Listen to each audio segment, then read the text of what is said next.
ঢাকার কেরানীগঞ্জে সড়কের পাশে ডোবা থেকে অজ্ঞাত পরিচয় এক যুবকের মরদেহ উদ্ধার করেছে মডেল থানা পুলিশ।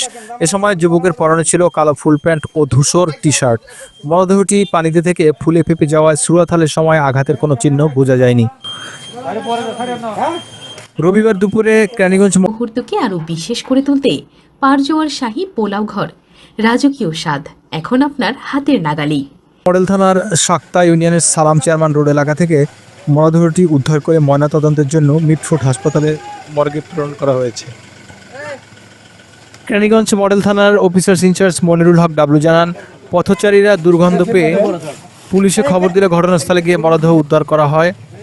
মরদেহ দীর্ঘক্ষণ পানিতে থাকায় পরিচয় শনাক্তে পিবিআই ফিঙ্গারপ্রিন্ট সংগ্রহ করতে পারেনি।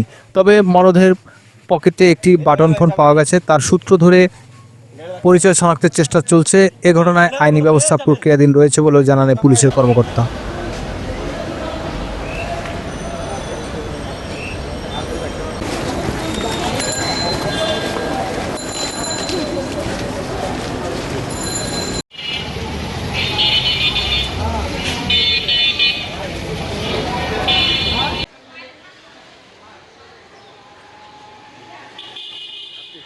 তবে যেদিন গেল ষষ্ঠ প্রদোষটা আসলো